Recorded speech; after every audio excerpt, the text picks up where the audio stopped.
Hello dear students, मैं अमर सिंह, सहआचार्य प्राणी शास्त्र, राजकीय महाविद्यालय नौहर। आज का अपना topic basis of classification of animals, या इसको ऐसे कहें कि जंतुओं के वर्गीकरण का जो आधार है वो क्या है। तो इसके अंतर्गत इससे पहले अपने जो जंतु है, जंतुओं के वर्गीकरण की जो जनरल इंस्ट्रक्शंस हैं वो देखें अपने, और जो पंच जगत प्रणाली, जो विटेकर ने पंच जगत प्रणाली का सिद्धांत दिया था उसके बारे में अपने अध्ययन कर चुके हैं। तो इसके अंतर्गत अपने जो जंतु है, जंतुओं का जो वर्गीकरण किया गया है उसका जो मूलभूत कैरेक्टर्स क्या है, इसके आधार पर इसको अब सबसे पहले अपने ये एक आरेखी डायग्राम बनाया गया है अपना। इसको देखो अपने,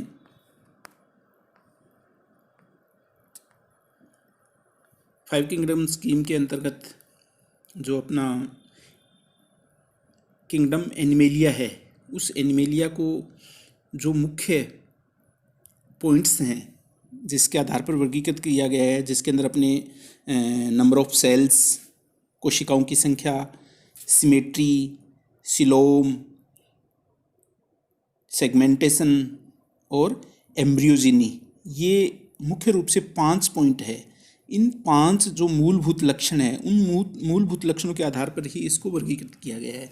तो इस डायग्राम में अपने सबसे पहले देखो आप, एनिमल किंगडम एनिमल है ना। तो इस एनिमल्स में जो नंबर ऑफ सेल्स है इसके आधार पर 2 सब किंगडम में डिवाइड किया गया है। एक तो इसका आ गया और दूसरा मेटाजोआ, यानी जो एक कोशिकीय जंतु है उनको अलग वर्गीकृत कर दिया गया है, और दूसरे बहुकोशिकीय जंतु है उनको वर्गीकृत कर दिया गया है। फिर जो मेटाजोआ है, मेटाजोआ को फिर 2 ब्रांच के अंदर डिवाइड किया गया है, एक पेराजोआ, दूसरा यू मेटाजोआ।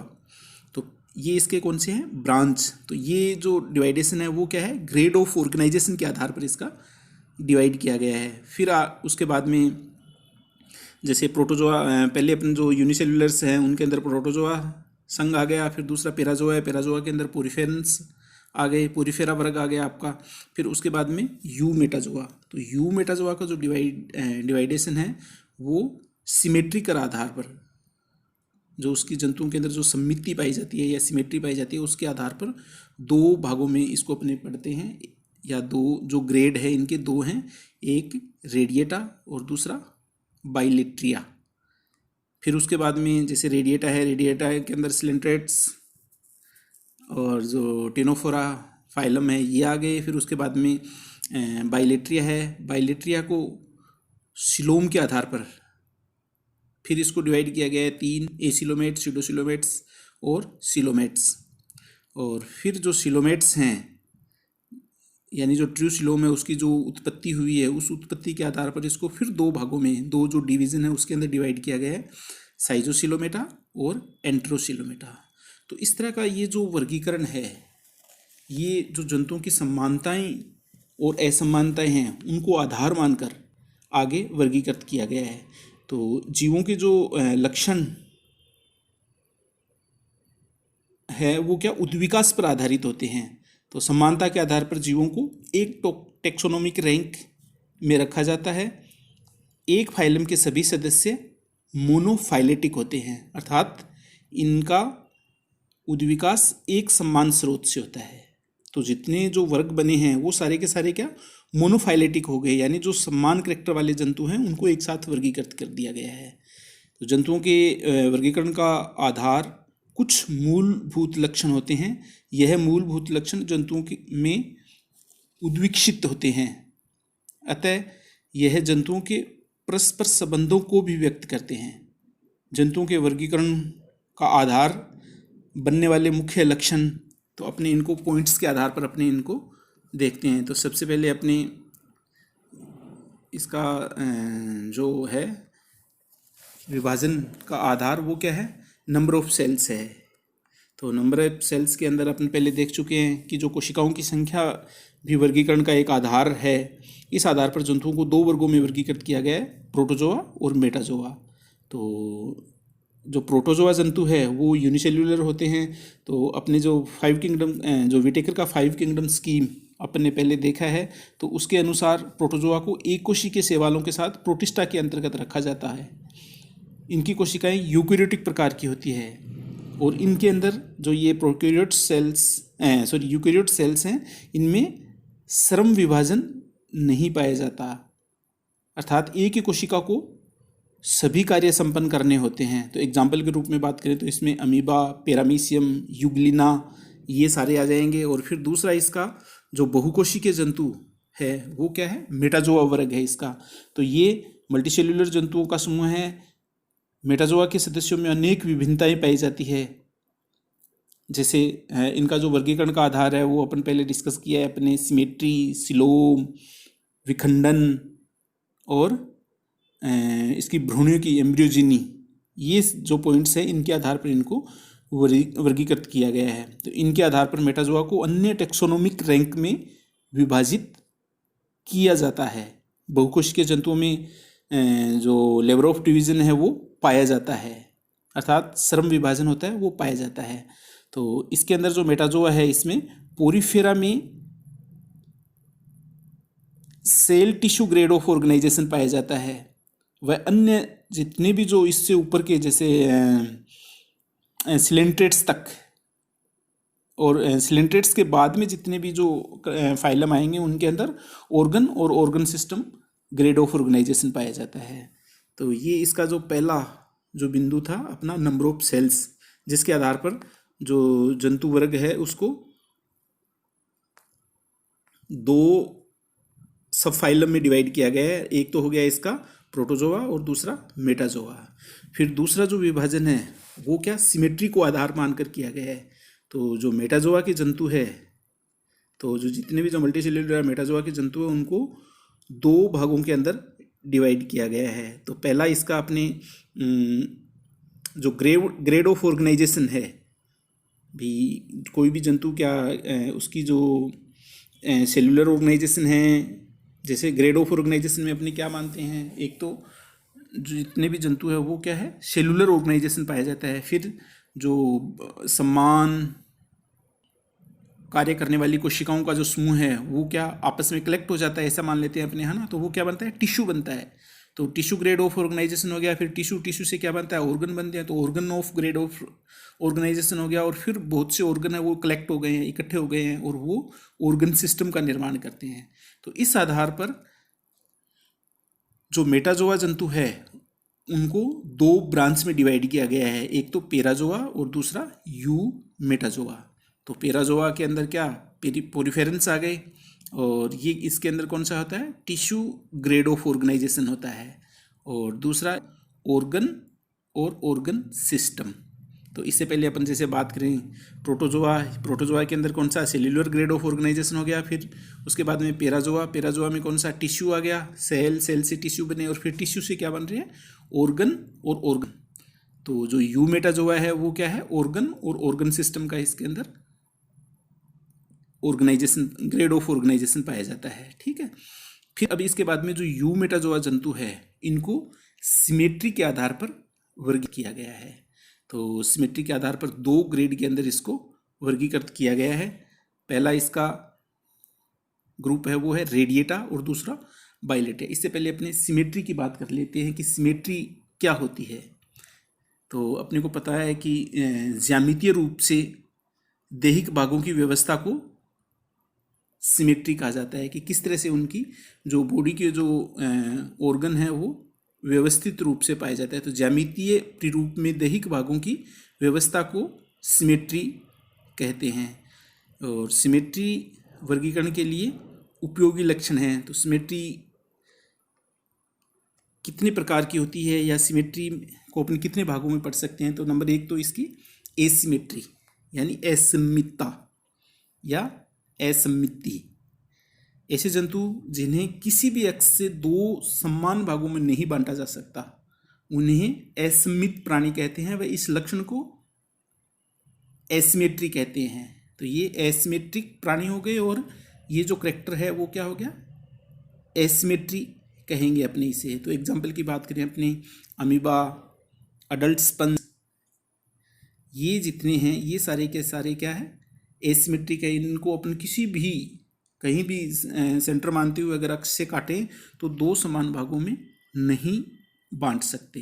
तो अमीबा और वयस्क स्पंज, अडल्ट स्पंज, तो इसका मतलब पोरीफेरा के जो अडल्ट जंतु है वो भी सारे के सारे एसिमेट्रिक हो गए। तो प्रोटोजोआ आ गया और पोरीफेरा दोनों के दोनों। लेकिन जो स्पंज होते हैं उनकी भ्रूणीय अवस्था के अंदर रेडियल सिमेट्री पाई जाती है। तो इस आधार पर इनका वर्गीकरण अलग से किया गया है। इसका मतलब ये क्या है, रेडियल सिमेट्री वाले जंतु हैं। तो इस प्रकार जो अडल्ट पोरीफेरेंस हैं उनके अंदर एसिमेट्री पाई जाती है। दूसरा जो दूसरी सिमेट्री की बात करें अपने, तो वो है स्फेरिकल सिमेट्री या गोलीय सममिति। यानी ये जो जंतु होते हैं एक बॉल के समान होते हैं, ऐसा मान लेते हैं अपने, और बॉल को सेंटर मानते हुए किसी भी अक्ष से अगर दो भागों में काटें तो वो बराबर भागों में कट जाती है। तो इसका मतलब इसके अंदर इसकी एंटीरियर, पोस्टीरियर, डोर्सल, वेंट्रल और लेटरल ये सतह स्पष्ट नहीं होती और इसकी जो बॉडी होती है वो बिल्कुल बॉल के समान होती है। तो ये इसके अंदर आ जाएंगे स्फेरिकल, और इसका एग्जाम्पल हो गया रेडियोलेरिया। फिर जो तीसरा है इसका, तीसरी अरीय सममिति या जिसे अपने रेडियल सिमेट्री कहते हैं। तो इन जंतुओं के अंदर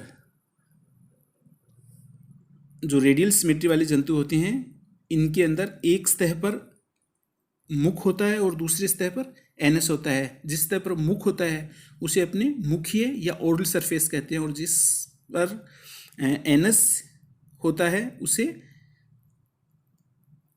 एबोरल सरफेस या जो उसकी अपमुखीय सतह होती है वो कहते हैं। तो इन जंतुओं में एक ही ये जो जंतु होती है एक तल यानी अपने ओरल सरफेस को मानते हुए, जैसे ऊपर से मान लिया, तो ये जैसे एग्जाम्पल के रूप में हम अपने सिलेंटेटा के जंतु है, जैसे अपने जो जेलीफिश है ओरिलिया का अध्ययन करेंगे अपने, तो वो जैसे छतरी के समान दिखाई देता है। तो इसके ऊपर का भाग है वो तो कौन सा है, एबोरल सरफेस है, और नीचे का जहाँ पर उसके अंदर मुख पाया जाता है वो कौन सी है, ओरल है। तो एक सरफेस, कोई भी एक, जैसे आपने ऊपर की सरफेस ले ली तो ऊपर की सरफेस को सेंटर से अपन सेंटर मानते हुए अगर दो बराबर भागों में बांटा जाए तो पूरा का पूरा जंतु वो दो भागों के अंदर विभक्त हो जाता है।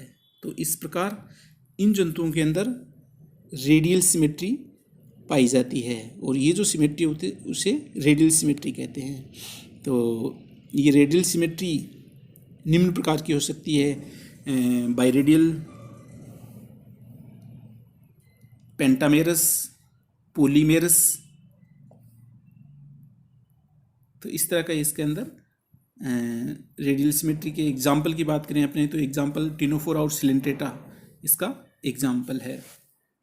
फिर उसके बाद में एक इसके अंदर जो सिमेट्री है वो कौन सी है, बाइलेटरल सिमेट्री या द्वितीय पार्श्व सममिति या बाइलेटरल सिमेट्री। तो इस प्रकार के जंतुओं में anterior, posterior, dorsal, ventral, lateral ये सारी की सारी होती है वो क्या स्पष्ट रूप से क्लियर होती है, विभेदित होती है। तो इस प्रकार के जंतुओं को केवल एक ही तल से यानी एंटीरियर टू पोस्टीरियर मानते हुए अगर दो बराबर भागों में बांटा जाता है तो दो समान जंतु का दो समान भागों में विभक्त हो जाता है। तो ये जो सिमेट्री है वो कौन सी होती है, बाइलेटरल सिमेट्री। तो इसके अंदर जो सिलेंटेटा के बाद में जितने भी जो जंतु है वो सारे के सारे इसके एग्जाम्पल होते हैं। तो जो सिमेट्री है, सिमेट्री के आधार पर यूमेटाजोआ को अपने दो भागों के अंदर डिवाइड किया गया है। एक तो हो गया रेडिएटा और दूसरा इसका बाइलेट्रिया। तो रेडिएटा के अंदर सिलेंटेट्स और टिनोफोरा ये एग्जाम्पल आ गए, और फिर जो बाइलेट्रिया है, बाइलेट्रिया के अंदर सिलेंट्रेटा से ऊपर के जो जितने वर्ग हैं प्लेटियलबंथी से लेके कोडेट्स तक वो सारे के सारे अपने बाइलेटरल सिमेट्री के अंदर देखते हैं। तो इस तरह से इसको विभाजित किया गया है। तो ये इसका जो सिमेट्री के आधार पर जो क्लासिफिकेशन है उसका उसके आधार पर वर्गीकरण। फिर इसके बाद में अपने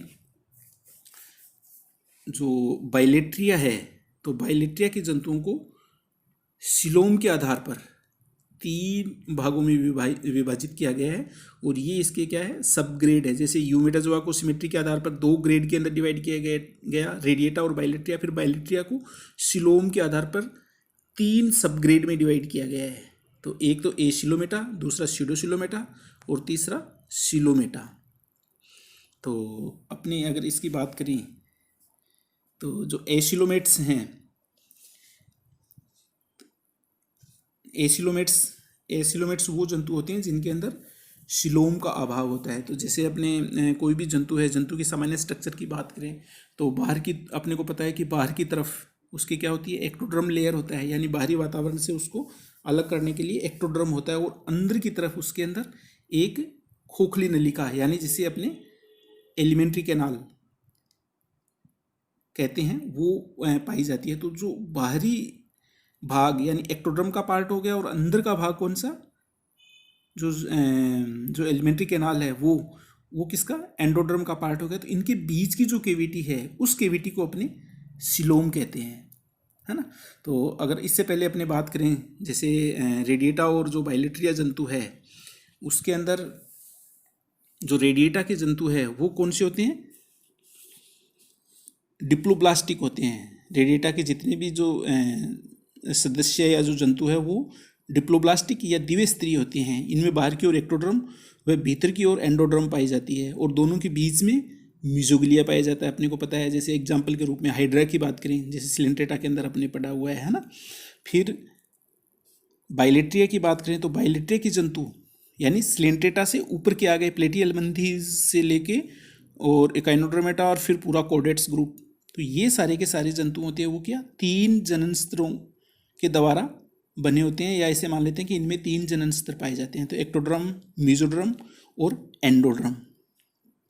तो जो ग्रेड बाइलेट्रिया को सिलोम के आधार पर 3 सब ग्रेड में अपने वर्गीकृत किया गया है। सबसे पहले अपन बात कर रहे थे अपने एसिमेट्स। तो ऐसे जंतु जिनमें सिलोम का अभाव होता है उन्हें सबग्रेड एसिलोमेटा के अंतर्गत वर्गीकृत किया जाता है।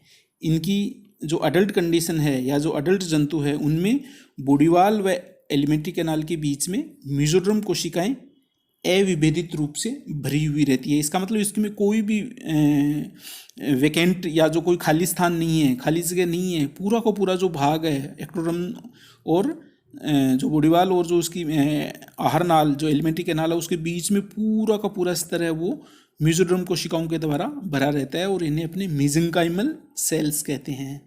तो एग्जाम्पल की बात करें तो प्लेटिहेल्मिन्थेस, तो प्लेटिहेल्मिन्थेस इसका एग्जाम्पल है। फिर दूसरा इसकी जो दूसरा भाग है या दूसरा जो सब ग्रेड है स्यूडोसिलोमेट्स। अगर इनकी बात करें तो स्यूडोसिलोमेट्स के अंदर जो ऊपर का भाग यानी बॉडीवाल और एलिमेंट्री कैनाल, इसके बीच के अंदर जो केविटीज़ पाई जाती है उसको सामान्य रूप से अपने ऐसे मान सकते हैं कि जो केविटीज़ है वो पूरी तरह से मेसोडर्म कोशिकाओं के द्वारा लेयर्ड नहीं होती। इसका मतलब वो आभासी है। तो ये जो कंडीशन है वो क्या, भ्रूणीय परिवर्तन के दौरान उत्पन्न ब्लास्टोसील का अधिकांश भाग वयस्क अवस्था में भी बना रहता है। तो इस गुहा को क्या कहते हैं, अपने स्यूडोसिलोम कहते हैं। और इस केविटी के बाहर की ओर बॉडीवाल व भीतर की ओर एलिमेंट्री कैनाल पाई जाती है। इस केविटी के मध्य में कहीं कहीं पर मेसोडर्म पाई जाती है। तो जो केविटीज़ या जो लेक्यूना जो बीच में है वो मेसोडर्म कोशिकाओं के द्वारा पूरी तरह से घिरा नहीं रहता। तो इसका एग्जाम्पल प्लेटिहेल्मिन्थेस के बाद कौन सा ग्रुप आ गया, एस्केहेल्मिन्थेस। तो एस्केहेल्मिन्थेस के जंतु है वो किसमें, स्यूडोसिलोमेट्स के अंदर रखे गए हैं। फिर तीसरी सिलोमेट या जिसे अपने ट्रूसिलोम कहते हैं। तो ऐसे जंतु जिनमें ट्रूसिलोम पाई जाती है उन्हें सिलोमेट्स के अंतर्गत वर्गीकृत किया गया है। ऐसी सिलोम जो मेसोडर्म द्वारा लेयर्ड होती है उसे ट्रूसिलोम कहा जाता है। तो इसके अंतर्गत जो एग्जाम्पल की बात करें अपने तो एस्केहेल्मिन्थेस के बाद में क्या आ गया, एनिलिडा। तो एनिलिडा, आर्थ्रोपोडा, मोल्स्का, इकाइनोड्रोमेटा, हेमिकोडेटा और कोर्डेटा, ये सारे के सारे इसके अंतर्गत वर्गीकृत किए गए हैं। तो ये सारे सिलोमेट्स के अंतर आ गए। अब जो सिलोम है, जो ट्रू सिलोम है, उसको उसकी ओरिजिन कैसी हुई है, उसकी उत्पत्ति कैसे हुई है, तो उसके अंदर देखो जो उत्पत्ति के आधार पर इसको दो भागों में गया, और ये क्या है, इसकी डिवीजन है, तो दो डिवीजन के अंदर डिवाइड किया गया है। एक तो इसका हो गया साइजोसिलोमेट और दूसरो एंटेरोसिलोमेट। तो इस तरह से इसके अंदर जो सिलोमेट्स हैं, उस सिलोमेट्स को सिलोम के उत्पत्ति के आधार पर दो भागों में बांटा गया है, साइजोसिलोमेट्स और एंट्रोसिलोमेट्स। तो जो साइजोसिलोमेट्स होते हैं, इसमें जो ओरी बात करें अपने, तो उसके अंदर क्या आर्केंट्रॉन बनने के बाद में एंडोडर्म से दो कोशिकाएं ओरिजिनेट होती है। इन दोनों कोशिकाओं को, जैसे अपने एग्जाम की बात करते हैं, इसमें ये डायग्राम देखो, ये तो देखो इसका एसिलोमेट्स हो गए, यानी जो बाहरी लेयर और जो अंदर का जो बीच का जो खाली स्पेस दिखाई दिया गया पहले डायग्राम में, उसके अंदर पूरा का पूरा जो ब्लैक स्पॉट दिखा रखा है, इसका मतलब कहीं भी केविटी नहीं है। तो ये सारे कौन से होते हैं, एसिलोमेट्स हो गए। दूसरा डायग्राम ये देखो, बाहर की तरफ इसकी एक्टोड्रम और बीच के अंदर एंडोड्रम आ गई, और बीच में जो अधिकतर भाग है वो क्या है, मेसेंकाइम कोशिकाओं के द्वारा घिरा हुआ है, लेकिन इसमें बीच बीच में केविटीज़ पाई जाती है, और ये केविटीज़ होती है वो पूरी तरह से मेसोडर्म कोशिकाओं के द्वारा लेयर्ड नहीं होती। और ये ओरिजिन के रूप में ऐसा माना जाता है कि जो ब्लास्टोसील होती है उसका अधिकांश भाग वयस्क अवस्था में बना रहता है। तो इसके कारण ये स्यूडोसिलोम्स हो गए, और ये ट्रूसिलोम है, यानी बाहरी लेयर के नीचे की तरफ जो ब्लैक लाइनिंग दिखाई हुई है, ये क्या है, कौन सी है, इसकी मेसोडर्म कोशिकाएं, और अंदर की तरफ जो एलिमेंट्री कैनाल है, एलिमेंट्री कैनाल के चारों तरफ मेसेंकाइम सेल्स है, तो वो ओरिजिनेट हो रही हैं, और वो ऊपर और नीचे जो जहाँ मिल रही है वहाँ मिल जाएंगी आपस में, और मिलने के बाद में स्प्लिट हो जाएगी, टूट जाएगी, और बाहरी लेयर हो गया मेसोडर्म का, और अंदर का लेयर हो गया। तो ये इसकी ट्रूसिलोम है। तो ये डायग्राम देखो आप, साइजोसिलोमेट्स और जो एंटेरोसिलोमेट है उनकी ओरिजिन कैसे हो रही है। तो पहला जो डायग्राम अपन साइजोसिलोमेट्स देख रहे हैं, तो साइजोसिलोमेट के अंदर जो आर्केंट्रॉन है, आर्केंट्रॉन बनने के बाद में एंडोड्रम से दो कोशिकाएं ओरिजिनेट हो रही है। ये इनको दिखा रखा है यहाँ पर, ये देखो, ये कौन सी है, इन कोशिकाओं को 4D सेल्स या टिलोब्लास्ट सेल्स कहते हैं। और ये इसके नीचे जो एरो करके डायग्राम दिखाया गया है, तो ये क्या, धीरे धीरे वृद्धि करके यानी ग्रोथ करके पूरी डिवाइड होती जाती है, और एक बैंड के रूप में लेफ्ट और राइट जैसे दिखा रखा है इसमें, है ना। तो ये बैंड है, ये बैंड बनने के बाद में पूरी तरह से घिर लेते हैं आपस में, और फिर जहाँ आपस में ऊपर और नीचे मिल रही है वहाँ पर क्या करती है, स्प्लिट हो जाती है, टूट जाती है, और टूटने के बाद में वो एक ऊपर की तरफ लेयर हो गया, और एक इसका जो नीचे की तरफ जो आहार नाल या जो इसका एंडोड्रम लेयर है उसके चारों तरफ घेर लेती है, और बीच में एक ट्रूसिलोम बन जाती है। और ये तो कौन सी हो गई, इसका साइजोसिलोमेट्स। और ये जो उत्पत्ति है, इसकी एग्जाम्पल की बात करें तो ये क्या, एनेलिडा, आर्थ्रोपोडा और मोल्स्का, इनके अंदर इस तरह का जो एलिमेंट्री कैनाल इसकी सिलोम की उत्पत्ति होती है। दूसरी तरफ ये डायग्राम देखो, एंट्रोसिलोमेट्स। तो इसके अंदर क्या होता है, आर्केंट्रॉन से दो लेटरल पाउचेस के रूप में उभार बनते हैं, फिर ये उभार धीरे धीरे ग्रोथ करते हैं, ऊपर की तरफ चले जाते हैं, फिर नीचे की तरफ वृद्धि करते हुए जहाँ आपस में मिल रहे हैं वहाँ स्प्लिट हो जाएंगे, और स्प्लिट होने के बाद में एक बाहरी लेयर हो गया और एक इसका अंदर का लेयर हो गया। तो ये इस तरह की अगर ओरिजिन होती है तो वो क्या है, एंट्रोसिलोम कहलाती है। और इसका जो एग्जाम्पल है वो क्या होता है, एकाइनोडर्मेटा, हेमिकोर्डेटा और कोर्डेटा, इनके अंदर ये पाए जाते हैं। तो ये जो आज का अपना जो वीडियो है उसके अंदर अपने जो एनिमल किंगडम है उसका जो डिवीज़न है, यानी उसकी जो टेक्सोनोमिक रैंक है, जो किंगडम के बाद में क्या सब किंगडम बन रहे हैं, तो सब किंगडम में क्या, प्रोटोजोआ, मेटाजोआ, फिर मेटाजोआ को दो ब्रांच में डिवाइड किया गया है, पेराजोआ, यूमेटाजोआ। और फिर उसके बाद में ये जो इसकी ग्रेड ऑफ ऑर्गेनाइजेशन के आधार पर हो गया, फिर यूमेटाजोआ है उसको दो ग्रेड में डिवाइड किया गया है, रेडिएटा, बाइलेट्रिया। फिर जो बाइलेट्रिया है उसको तीन सबग्रेड में डिवाइड किया गया है, एसिलोमेटा, स्यूडोसिलोमेटा और सिलोमेट्स। और फिर जो सिलोमेट्स हैं उस सिलोमेट को दो डिवीज़न के अंदर डिवाइड किया गया है, साइजोसिलोमेटा और एंट्रोसिलोमेटा। तो थैंक यू।